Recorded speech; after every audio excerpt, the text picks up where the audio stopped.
Hello everyone, welcome to my channel. मैं हूं मनोज शर्मा और आज की क्लास के अंदर हम एडमिशन ऑफ पार्टनर को आगे कंटिन्यू कर रहे हैं। जो क्लास 12th का चैप्टर है, चैप्टर नंबर 5, जिसको हम टीएस ग्रेवाल टेक्स्ट बुक से कर रहे हैं, जिसका एडिशन है 2022। अब तक इसके 1 to 66 क्वेश्चन कर चुके हैं। आज 67 क्वेश्चन कर रहे हैं। बहुत अच्छा क्वेश्चन है, बड़े ध्यान से समझना।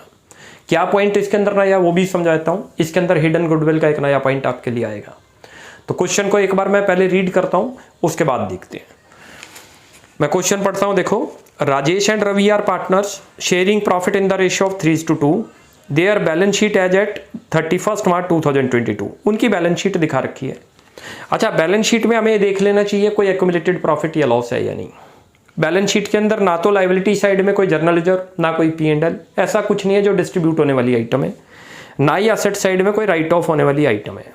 एडजस्टमेंट पे चलते हैं, जैसे क्वेश्चन आएगा उसके हिसाब से चलते जाएंगे। अब जरा एडजस्टमेंट देखते हैं। लिखा है Raman is admitted as a new partner. एक नया पार्टनर एडमिट होने जा रहा है हमारे यहाँ, Raman. Introducing A capital of ₹16,000, और वो कितनी कैपिटल इंट्रोड्यूस कर रहा है? 16,000। The new profit sharing ratio is decided as 5:3:2। हमारे पास न्यू रेशियो आ गया। ओल्ड रेशियो भी दे रखा है, न्यू भी है, तो सेक्रीफाइस रेशियो निकालना आसान है। Raman is unable to bring in any cash for goodwill. Raman जो है गुडविल कैश नहीं ला रहा। So it is decided to value the goodwill on the basis of Raman share in the profit and the capital contributed by him. Raman के share को goodwill on the basis of Raman का जो share आया होगा in the profit and the capital contributed by him, उसकी capital को base बनाकर हम फाइंड आउट कर लेंगे गुडविल। देखो, जब क्वेश्चन में गुडविल के बारे में अमाउंट नहीं दे रखा हो तो आप ये समझ लेना और ये लिख दे कि वो गुडविल नहीं ला रहा, तो ये हिडन गुडविल बनती है। ये पॉइंट क्लियर हो गया, पहले तो ये समझ लो। उसके बाद अगला दे रखा है following revaluation are made. Stock decrease हो गया। Provision for doubtful debt to be 500, आसान है। फर्नीचर डिक्रीज हुआ है, कोई प्रॉब्लम नहीं, लॉस है। Building is valued, building appreciate हुई है। उसके बाद नीचे कहता है show necessary ledger account and balance sheet of the firm. एक तो रिवैल्यूएशन बनाना होगा, एक पार्टनर्स कैपिटल अकाउंट और एक बैलेंस शीट, और साथ में वर्किंग नोट क्लियर करने पड़ेंगे। क्यों? क्योंकि क्वेश्चन के अंदर हिडन गुडविल फाइंड आउट करनी पड़ेगी। तो सबसे पहले स्टार्ट करते हैं रिवैल्यूएशन अकाउंट कैसे बनता है, फॉर्मेट तैयार करते हैं। चलो जी, हम रिवैल्यूएशन अकाउंट प्रिपेयर करते हैं। सबसे पहले देखो, रिवैल्यूएशन अकाउंट की आपको बता रखा है दो साइड है, डेबिट और क्रेडिट। डेबिट साइड में लॉसेज और एक्सपेंसेज आएंगे, क्रेडिट साइड में कोई भी इनकम या गेन हो। हमें असेट से जो एप्रिसिएशन हुआ है तो इधर आ जाएगा, कोई डेप्रिसिएशन है तो इधर। तो जरा एक एक करके पॉइंट को समझते हैं। नीचे लिखा है stock is decreased by. Stock क्या हो गया हमारा? 5% डिक्रीज हो गया। That is loss for the firm, it will come on the debit side. यहां लिख दो आप टू स्टॉक। ये लो, अमाउंट चेक कर लेते हैं। अमाउंट कितना आएगा? 750। 5% ऑफ 15,000। चलो जी, अगला आ रहा है, कहता है बड़े ध्यान से देखना अगले बी पॉइंट को। कहता है provision for doubtful debt is to be 500। 500 तक हो गए और ऊपर आपने बना रखे हैं कितने? 400। एक मिस्टेक इसके अंदर मोस्टली स्टूडेंट क्या करता है कि 500 डायरेक्ट लेगा, इसमें जो है 100 रुपये आएंगे, क्योंकि इसने बोला है कि डाउटफुल डेट आपके इतने तक हो गए, 500 तक। यदि यहाँ बाई वर्ड लिखा होता है provision for doubtful date increased by 500, तो पूरे 500 आने थे। अब कितने आएंगे? हमने पहले ही प्रोविजन बना रखा है 400 का, और नीचे कह रहा है वो अब तक कितने हो गए? 5, तो हमें 100 का और लॉस हो गया। इंक्रीज हो गए हमारे डाउटफुल डेट टू प्रोविजन। ये क्लियर हो गया? बहुत ध्यान से समझना, क्योंकि ये डाउटफुल वाला ज्यादातर दिक्कत करता है। अगला स्टेप कहता है फर्नीचर डिक्रीज। क्लियर पता है कि डिक्रीज हो रहा है, तो that is loss for the firm, it will come on the debit side. तो टू फर्नीचर। एक एक स्टेप को समझते जाएंगे, क्यों लिख रहे हैं हम यहां, ये भी समझ लेना। 5% 10% था आपका, तो हमने 5,000 का 10% 500 हो गया। यहां तक क्लियर हुआ? आगे बिल्डिंग इज वैल्यूड।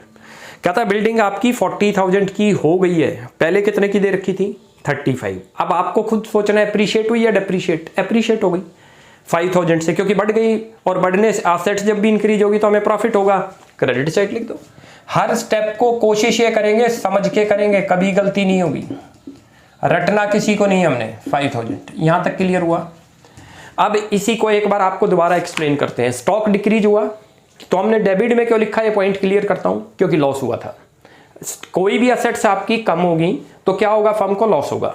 ये डाउटफुल डेट आपके और बढ़ गए, यानी कि डेटर से जो पैसा लेना था उनमें 400 का पहले आपको डाउट था कि वो नहीं देंगे, लेकिन अब बढ़कर कितने हो गए? वो 5, तो 100 का और लॉस दिख रहा है। फर्नीचर आपका डेप्रिशिएट हो गया, कम हो गया तो आ गया। ये क्रेडिट क्यों लिखा? क्योंकि इससे प्रॉफिट हुआ। आपकी पहले जो बिल्डिंग थी वो 35,000 की थी और वो इंक्रीज होकर कितने की हो गई? 40,000। It is profit for the firm, that's why it will come on the credit side. ये क्रेडिट में आ जाएगा। अब इसका टोटल करते हैं कि प्रॉफिट हुआ या लॉस। देखो जो लॉस वाली साइड है उसका वैल्यू कम है और जो गेन वाली साइड है उसकी वैल्यू ज्यादा है, तो जो बड़ी फिगर है वो दोनों साइड लिखते हैं। लिख दो 5,000, ये रहा। इधर भी 5,000 लिख दो आप। ये यहां आप प्रॉफिट निकाल लो, 2 लिखो यहां पर, प्रॉफिट ट्रांसफर टू कौन कौन पार्टनर थे इसके अंदर? एक तो राजेश और एक रवि। राजेश और रवि, ये लिख दो। कितना कितना अमाउंट आएगा वो वैल्यू पुट कर देते हैं। 21, ये पहले तो प्रॉफिट निकाल लो कितना आया आपका। प्रॉफिट जो आ रहा है वो 3650 आ रहा है, वो लिख दो 3650। ये कहां से आया? ये 5,000 था, इन तीनों का टोटल करा, उसमें से माइनस कर दिया तो प्रॉफिट आ गया। अब ये प्रॉफिट को डिस्ट्रीब्यूट कर देंगे पार्टनर में, ओल्ड पार्टनर में। ओल्ड पार्टनर कितने क्वेश्चन में? 2, तो 2 को कर देंगे। 3 होंगे तो 3 को कर देंगे। तो इसका इनकी जो रेशियो दे रखी है वो ऊपर दे रखी है 3:2, उसमें डिस्ट्रीब्यूट करो। एक का 2190 आ रहा है, 2190, और दूसरे का जो आ रहा है 1460। अब यहां पर आपको मैं थोड़ी देर के लिए ये भी लिख देता हूं कौन सी रेशियो में मैंने इसको डिस्ट्रीब्यूट किया, आपने नहीं लिख रहा, समझने के लिए है कि ये वैल्यू जो आपकी आई है, प्रॉफिट जो आया वो इन दोनों में डिस्ट्रीब्यूट हुआ। कौन सी रेशियो में हुआ? 3:2 में। यहां तक क्लियर हो गया? ये तो हमारा रिवैल्यूएशन कंप्लीट हो गया। अब करते हैं कैपिटल अकाउंट, जो बहुत अच्छा आएगा, उसको बड़े ध्यान से समझना है क्योंकि उसके अंदर हमें गुडविल फाइंड आउट करनी है। तो आप इसका स्क्रीनशॉट ले, हम जो है कैपिटल अकाउंट प्रिपेयर करते हैं। चलो जी, अब इनका पार्टनर्स कैपिटल अकाउंट प्रिपेयर करते हैं। देखो ये हमने कैपिटल अकाउंट बना लिए, डेबिट और क्रेडिट साइड है। आप याद रखो जो लायबिलिटी की नेचर आपको बताई थी वो क्रेडिट बैलेंस है, तो क्रेडिट साइड लिखे जाएंगे। इनके बैलेंस बीडी, सबसे पहले जब भी कोई अकाउंट बनाओगे तो बैलेंस बीडी से शुरुआत करना। उसमें क्वेश्चन ये उठता है कि वो इधर लिखे जाएं या इधर लिखे जाएं। देखो लायबिलिटी होगी तो उसको क्रेडिट बैलेंस बोलते हैं, तो क्रेडिट साइड लिखा जाएगा। ये क्रेडिट बैलेंस आ रही है। यदि कभी कैपिटल अकाउंट असेट्स में आ जाए, आएंगे ऐसे क्वेश्चन भी, तो फिर वो डेबिट साइड में टू बैलेंस बीडी लिखते हैं। ये चीज क्लियर होगी? वरना क्रॉस करके, मैंने आपको कई बार बता रखा है, क्रॉस करके लिख दो। बैलेंस शीट की 2 साइड थी, लायबिलिटी और असेट्स, उसको हम लेफ्ट हैंड साइड और राइट हैंड साइड मान सकते हैं। ऐसे ये कैपिटल अकाउंट है, इसको भी लेफ्ट ये हो गई और राइट ये हो गई, तो जो उधर लेफ्ट में दे रखी होगी वो इधर आ जाएगी राइट साइड में, और जो कोई उधर राइट में दे रखी होगी वो लेफ्ट में आ जाएगी। ऐसे याद रख लो। अब बैलेंस शीट से खाली एक कैपिटल अकाउंट ही और कुछ नहीं है इस क्वेश्चन में। एक है 29,000 और दूसरा है 15,000। सबसे पहले लिख दो by balance BD, by balance brought down 29,000 और 15,000, ये लिख दो 29,000 और 15,000। यहां तक क्लियर हुआ? अब इसके बाद जो रिवैल्यूएशन का प्रॉफिट हुआ था आपको वो लिख दो, जो हमने निकाल लिया था, आपको याद हो थोड़ी देर के लिए, कितना कितना निकला था? 2190 और 1460, 2190 और 1460। ये तो हमारा रिवैल्यूएशन का प्रॉफिट आया था। ये भी कैसे यहाँ आया वो भी समझाता हूँ। रिवैल्यूएशन में देखो आपने डेबिट में लिखा था, जब कभी भी लेजर से लेजर में ट्रांसफर होगा तो क्रॉस करके लिखा जाएगा। प्रॉफिट किधर लिखा था आपने रिवैल्यूएशन में? Debit side. अब ये जब ट्रांसफर होगा तो किधर लिखा जाएगा? Credit side. ये क्रेडिट में आ गया। अब वो जो ब्रिंग कर रहा था रमन, उसका लिखो, कैश लेके आया था वो, कैश अकाउंट, ये रहा। कितनी लेके आया था? 16,000। यहां तक क्लियर हो गया? ये तो उनके कैपिटल अकाउंट में हमने लिख दिए। बैलेंस शीट से कोई आइटम नहीं आ रही क्योंकि कोई भी एक्यूमुलेटेड प्रॉफिट नहीं है और कोई भी एक्यूमुलेटेड लॉस नहीं है। खाली एक जो था बैलेंस बीडी था जो बैलेंस शीट से ट्रांसफर हुआ, रिवैल्यूएशन का प्रॉफिट था वो ले लिया, और साथ में आपने कैश लिख दिया 16,000। अब इसमें कह रहा है पॉइंट कि रमन जो है unable to bring his share of goodwill in cash. Raman cash नहीं ला रहा, लेकिन गुडविल का अमाउंट ही नहीं है, तो इसको बोलते हैं हिडन गुडविल। वो कैसे फाइंड आउट होगी? अब जरा वो वर्किंग नोट्स में करते हैं। यहां जरा चलते हैं। तो सबसे पहले क्या काम होगा हमारा? Total capital of the new firm बनाओ हिडन गुडविल के लिए। ये मैं यहां शुरुआत कर रहा हूं। टोटल कैपिटल, अच्छी तरह से देखना आप इसको, total capital of new firm ये बना दो। ये कैसे बनती है वो आपको समझाता हूं। कैपिटल ऑफ रमन, यानी कि नए पार्टनर की कैपिटल लोगे, कैपिटल ऑफ रमन हमारा नया पार्टनर है, और इनटू उसी के शेयर को रेसिप्रोकल कर देंगे, इनटू रेसिप्रोकल। रेसिप्रोकल का मतलब होता है रिवर्स कर दो उसके शेयर को, रेसिप्रोकल ऑफ रमन शेयर। ये चीज क्लियर हो रही है? ये आपको वर्किंग में दिखानी भी है, ध्यान रख लेना। अब जरा करके देखते हैं जी, ये रहा। उसकी कैपिटल कितनी थी 16,000, आपको थोड़ी देर के लिए याद हो, ब्रिंग कर रहा है वो। प्रॉफिट शेयरिंग रेशियो भी हमें पता है, उसका शेयर है 2/10। कैसे निकला? न्यू रेशियो मेंशन है क्वेश्चन में 5:3:2, और जब ये न्यू है तो यहां से हम उसका शेयर निकाल लेंगे, क्योंकि क्वेश्चन में रमन का वैसे शेयर नहीं दिया कि वो 1/4 के लिए आ रहा है, 1/5 के लिए आ रहा है। न्यू रेशियो दे दी, न्यू रेशियो से बन जाएगा। न्यू रेशियो में उसका शेयर कितना बन रहा है 2/10, तो उसका शेयर 2/10 हो गया। उसको रिवर्स करें तो 10/2 हो गया। करोगे तो ये दैट इज 80,000। ये क्या चीज आ गई आपकी? Total capital. याद रहेगा ये टोटल कैपिटल आई है हमारी। अब जरा आगे चलते हैं, हिडन गुडविल कैसे निकलेगी? अब ओल्ड पार्टनर की एडजस्टेड कैपिटल, ऑल पार्टनर की adjusted capital of all partner, adjusted capital of all partner, all का मतलब सारे पार्टनर की, वो निकालते हैं वो कितनी आ रही है। 3 पार्टनर है, देखो मैं यहीं पर करता हूं एक एक करके, ठीक है। किस किस की है? ये एडजस्टेड कैपिटल है, एडजस्टेड कैपिटल ऑफ, पहले तो आप कर दो राजेश, कैपिटल ऑफ राजेश कितनी आ रही है वो देखते हैं जरा। राजेश की कैपिटल देखिए, देखो 29। एडजस्टेड का मतलब होता है जो उसकी कैपिटल में ऐड या लेस होना है, लेस वाली कोई आइटम नहीं है, ऐड वाली एक ही आइटम है ये। तो उसकी कैपिटल तो हमें पता चल गई कितनी आई 2190, यानी कि कितनी कैपिटल बन गई इसकी। टोटल करें तो इसकी दोनों को ऐड करते हैं तो 31,190, ये तो इसकी बन गई 31,190। अब एडजस्टेड कैपिटल ऑफ रवि करो, एडजस्टेड कैपिटल ऑफ रवि, चलो वो भी निकालते हैं, ऑफ रवि। उसकी कितनी कैपिटल दे रखी है 15,000, लिख लो 15 और प्लस कर दो उसका शेयर 1460, 1460 ही तो उसका शेयर दे रखा है, तो 16460 आ गई है, 16460। यहां तक समझ आया? और कैपिटल ऑफ रमन कर दो अब, क्योंकि ऑल पार्टनर की करनी थी हमने। कैपिटल ऑफ रमन में कुछ एडजस्ट होना ही नहीं था, उसकी तो कैपिटल डायरेक्ट है 16, तो ये टोटल कैपिटल आपकी आ गई एडजस्टेड। इन तीनों को ऐड करते हैं, जब हम इन तीनों को ऐड करते हैं 63650 आ रही है। ये क्या चीज आ गई 63650। यहां तक क्लियर हुआ? ये आपकी टोटल एडजस्टेड कैपिटल आ गई। इसको मैं ब्लू से भी मार्क कर देता हूं जो अच्छी तरह से याद रहे। टोटल एडजस्टेड कैपिटल, एडजस्टेड का मतलब उनकी बीडी के अंदर जो जो चीजें प्लस माइनस करनी है कैपिटल अकाउंट से, क्या क्या हो सकता था। जर्नल रिजर्व है तो वो भी ऐड होगा, P&L है तो भी ऐड होगा, कोई गुडविल राइट ऑफ है माइनस हो जाएगी। यानी कि कैपिटल अकाउंट का एक तरीके से आप उसका जो ऐड करना है एक्सक्लूडिंग गुडविल, एडजस्टेड कैपिटल, ये यहां वर्ड भी लिख लो एक्सक्लूडिंग गुडविल, एक्सक्लूडिंग गुडविल। ये चीज क्लियर हो गई? अब हिडन गुडविल कैसे निकलती है वो देखते हैं। ये आपकी आ गई हिडन गुडविल। अब ये अब निकल रही है, इसको जरा बड़े ध्यान से समझना। इधर total capital of new firm minus adjusted capital of firm, total capital of new firm जो हमने निकाली थी आपको पता हो 80,000 minus adjusted capital of partners, adjusted capital of partners. ये अच्छी तरह से समझते चलना, बहुत अच्छा पॉइंट है। टोटल कैपिटल आपकी 80,000 आई थी, देखो ये लिखी, एडजस्टेड आई थी आपकी 63650। यदि आप इसमें से ये माइनस करते हो तो आपके पास जो कैपिटल आ रही है वो आ रही है 16350। ये क्या चीज आ गई 16350, दैट इज हिडन गुडविल। आ गया समझ या नहीं? यही तो थी हमारी हिडन गुडविल। ये मैं यहां लिखता हूं इस पेन से, ये हिडन गुडविल आ गई। उसका शेयर निकालते हैं रमन का, और उसके बाद जो है फिर उसमें ट्रांसफर करते हैं कैपिटल अकाउंट में। तो एक तो सैक्रिफाइस रेशियो निकालना पड़ेगा। चलो जी अब रमन का शेयर निकालते हैं। Raman share, Raman share in goodwill, कितना शेयर था देखते हैं। रमन शेयर इन गुडविल, उसमें गुडविल में कितना शेयर होगा।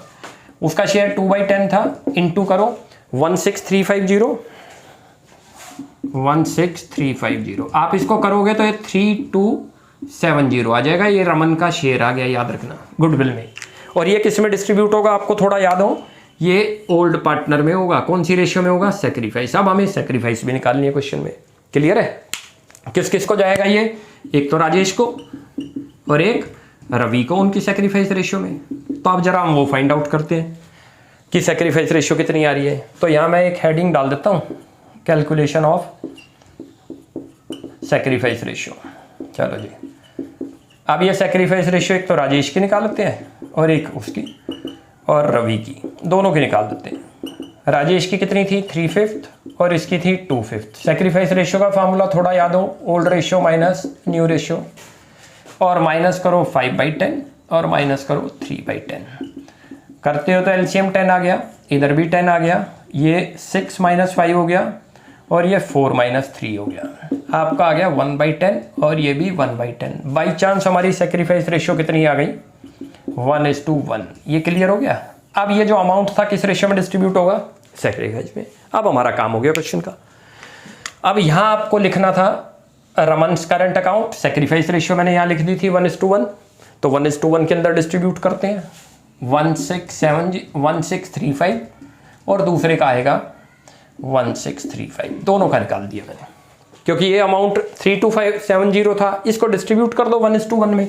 सेक्रीफाइस रेशियो कितनी आ गई क्वेश्चन में 1:1, वो हमने डिस्ट्रीब्यूट कर दिया। यहाँ लिख भी दिया, वैसे लिखो 2 बैलेंस सीडी। अब 2 बैलेंस सीडी उनका टोटल करते हैं। 32825 बन रहा है एक का, तो 32825, इसका तो 16 बन नहीं रहा है, इसमें तो कुछ ऐड होना ही नहीं, 095। चलो जी 18095। अब आगे चलते हैं, अब इसको इधर ले आओ। 32825 उसके बाद आ रहा है 18095 और ये 16 बड़े आराम से हो जाएगा, ये बैलेंस शीट निकल गई। इसका तो 16 आ रहा है, 18095 आ रहा है इसका, और ये 32825। यहाँ तक क्लियर हो गया मेरे ख्याल से, यहाँ तक क्लियर हो गया होगा। कैसे हमने फाइंड आउट किया, यहाँ तक तो हमने पहले निकाल ही लिया था, फिर हमें ये अमाउंट लिखना था। यहाँ करंट अकाउंट क्यों लिखा, क्योंकि कैश में नहीं ला रहा। कैश लाएगा तो क्या वर्ड यूज करते हैं यहाँ पर, याद रख लो, यहाँ पर प्रीमियम फॉर गुडविल करते हैं यदि कैश में गुडविल लाए तो, और कैश में ना लाए तो पार्टनर के करंट अकाउंट में ट्रांसफर कर दो, न्यू पार्टनर के। कौन सी रेशियो में होगा, सेक्रीफाइस में भी याद रख लो। गुडविल हमेशा कौन से में डिस्ट्रीब्यूट होगी, सेक्रीफाइस में। इसलिए आपको यह एडवाइज है कि आप वर्किंग नोट्स में सेक्रीफाइस मैंडेटरी या बना लिया करो, ज़्यादा बेटर है, क्योंकि बोर्ड में ऐसे चांसेस बैठते हैं कि सेक्रीफाइस रेशियो ज़्यादातर चेंज आएगी। कई बार स्टूडेंट क्या करता है, जो ओल्ड रेशियो उसी में डिस्ट्रीब्यूट कर देगा। कभी कभी तो वो जो ओल्ड रेशियो है सेक्रीफाइस के इक्वल आ जाएगी, लेकिन कई बार ऐसा चांस है वो नहीं आएगी, जैसे इस क्वेश्चन में नहीं आई। इसका देखो ओल्ड रेशियो था 3:2, लेकिन कितना आ गया सेक्रीफाइस यहाँ 1:1। तो ये मिस्टेक नहीं करनी, हर क्वेश्चन में सेक्रीफाइस रेशियो निकाल लिया करो। यहाँ तक क्लियर हो गया। अब आप इसका स्क्रीनशॉट लें और फिर बैलेंस शीट इसकी प्रिपेयर करते हैं। चलो जी अब इसकी बैलेंस शीट प्रिपेयर करते हैं। लाइबिलिटी साइड से करते हैं, करो, या असेट से, कोई सी साइड से कर सकते हैं। सबसे पहले लाइबिलिटी लेते हैं। देखो क्रेडिटर में कोई चेंज नहीं है, एज इट इज लिख देंगे क्रेडिटर, लिख दो आप क्रेडिटर जितने के आपको दे रखे हैं। क्रेडिटर 38,500 दे रखा है, लिख दो 38,500। क्रेडिटर के बाद अगला पॉइंट आ रहा है आउटस्टैंडिंग रेंट, वो लिख दो आउटस्टैंडिंग रेंट जितना दे रखा है, रेंट कोई चेंज नहीं है तो कुछ नहीं करेंगे, एज इट इज कॉपी कर देंगे। फिर कैपिटल अकाउंट्स है, वो लिख दो कैपिटल अकाउंट्स। कोशिश ये करनी है हमने ऑर्डर चेंज नहीं करना, जैसे जो दे रखा है उसी को लिखो, उसकी वैल्यू में जो चेंज हुआ है वो करके दिखा दो, नहीं चेंज है एज इट इज कर दो। एक तो आपका राजेश है, एक आपका रवि और एक रमन, 3 पार्टनर थे, तीनों की कैपिटल लिख देंगे। जो क्लोजिंग कैपिटल आई है याद रखना, अब 32825 आई थी एक की, तो 32825, इसकी 16,000 आई थी, ध्यान हो थोड़ा सा, और उसकी शायद 18,095, 18095, ये अभी हमने निकाल ली थी। अब जरा यहाँ करते हैं शुरू।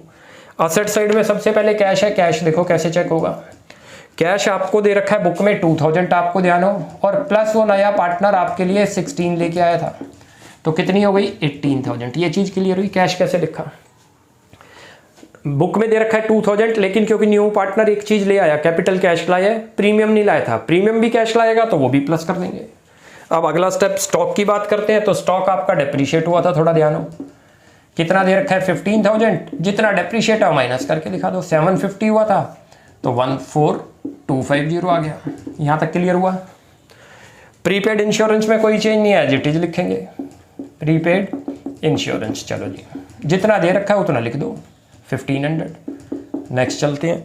प्रीपेड के बाद डेटर है, बड़ा अच्छा पॉइंट है, ध्यान से देखते चलना। डेटर कितना दिखा रखा है बुक्स में 9400, और आपको याद हो डाउटफुल डेट हो गए थे हमारे कितने के 500 के, वो लिख दो यहाँ पर प्रोविजन फॉर D/D का मतलब डाउटफुल डेट, ये 8900 आ गया। यहाँ तक क्लियर हो गया।